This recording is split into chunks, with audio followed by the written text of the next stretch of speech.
আজকে না একটা জিনিস আপনাদের সাথে শেয়ার করব। সকাল সকাল এই যে লাড্ডু, এটা দেখাচ্ছি। এটা হচ্ছে ওই কি বলে, ড্রাই ফ্রুটসের লাড্ডু। এত দারুণ খেতে না।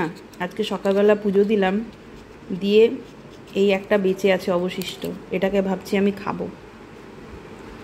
এত দারুণ খেতে না, মারাত্মক খেতে।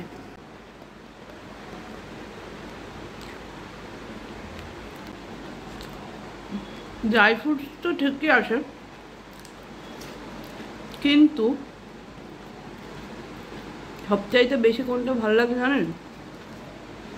এর মধ্যে একটা ঘিয়ের ফ্লেভার, দারুণ লাগছে ঘিয়ের ফ্লেভারটা। এক একটা পিস 15 টাকা করে নিয়েছে, দাম অনুযায়ী ঠিকই আছে। এখন রান্না হয়নি, যাই রান্না করতে যাই। টাকা নিরামিষ রান্নাই বা কী দেখাবো, একেতেই মঙ্গলবার। আজকে পনির হবে, ওই পনির দিয়ে একটা ফুলকপি এনেছে, ফুলকপি দিয়ে আলু দিয়ে ওই পাতলা পাতলা ঝোল হবে, মটরের ডাল হবে, আর একটু বেগুন ভাজা হবে। এই হচ্ছে আজকে সিম্পল নিরামিষ মেনু। আজ ভাবলাম যে তাড়াতাড়ি রান্নাবান্না কাজকর্ম হয়ে গেছে, তো নিজের দেখি একটা গেট রেডি দিনের বেলাতেই শ্যুট করে ফেলবো, মানে ওলি আসার আগে। কিন্তু এই যে দেখুন, তাড়াতাড়ি কাজ সেরে ফেললে পরে কী হবে, আমাদের ওপরের রুমের এসিটার ফার্স্ট সার্ভিসিং হঠাৎই ফোন করে বললো, আর ইনারা তো দিনক্ষণ দেখে আসে না আপনার কি কাজ আছে না আছে। তো পুজোর আগে ভালোই হলো, পুজোর আগে এইটাও হয়ে গেল পয় পরিষ্কার।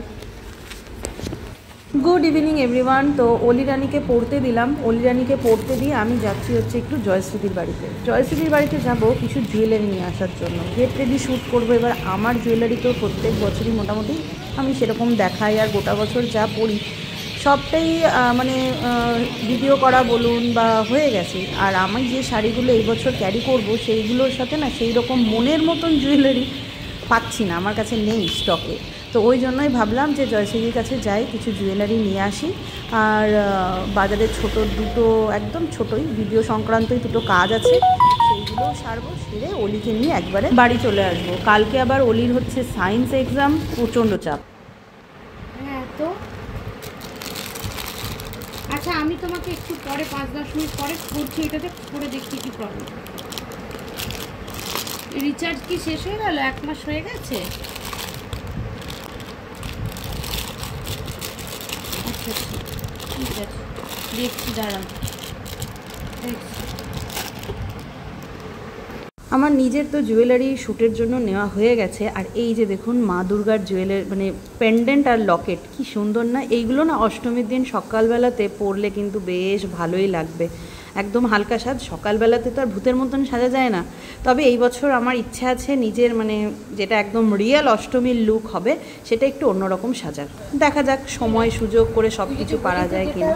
জুয়েলারি নেওয়া হয়ে যাওয়ার পরে এখন জয়শ্রীদি চা দিয়েছে, বললো চা না খেয়ে যাবে সন্ধ্যাবেলাতে। ওই আমারও হলো, ও খেলো, তো একসাথে বসে একটুখানি চা খেলাম, একটু গপ্পসপ্প করলাম। এরপর অলিকে নিয়ে বাড়ি যেতে। কেন বলো তো?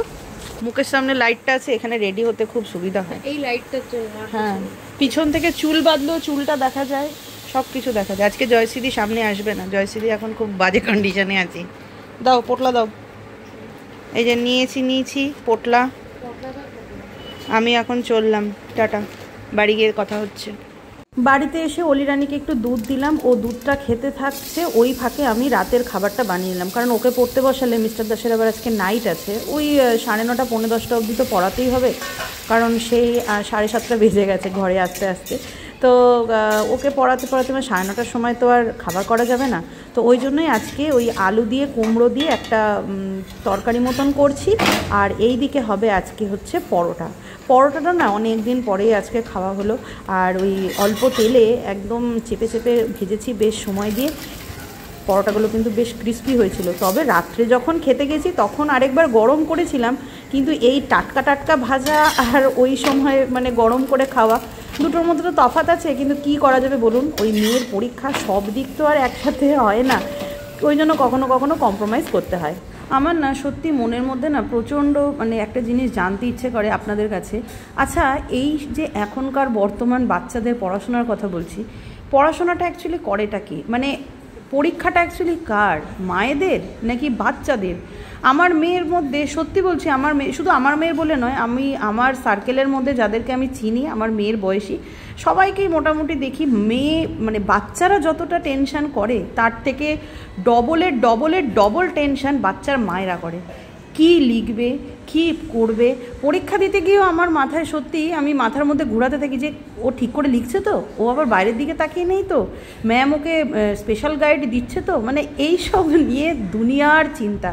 তারপরে পরীক্ষা দিয়ে আসার পরে তো আমি ওকে ধরি, এটা লিখেছিস, ওটা লিখেছিস, এটা কি লিখেছিস। মানে সত্যি কথা আমি ভাবি যে আমাদের সময়ও কিন্তু আমার মা আমাদেরকে নিয়ে এতটা ব্যতিব্যস্ত হতো না। হ্যাঁ, ব্যতিব্যস্ত তো হতেই হতো, কারণ আমার বাবার তো বিজনেস, তো বাবা সারাদিন দোকান দেখতো, আর ওই বছরে এই সপ্তাহে একটা দিন মঙ্গলবার করে বাবা পড়াতে বসতো, বাদ বাকি দিন মাই পড়াতো, কিন্তু এতটা প্রেশার ছিল না। যাই হোক, যুগের হাওয়া, আমাদের সময় এত কম্পিটিশনের মার্কেটও ছিল না, ওই পড়তে হবে, একটা স্ট্যান্ড করতে হবে, এরকমই একটা লাইফ আমরা লিড করতাম। তখনকার দিনে 1 টাকায় না হলেও 5 টাকায় আইসক্রিম পাওয়া যেত, এখনকার দিনে 15 থেকে 20 টাকা লাগে একটা আইসক্রিম খেতে।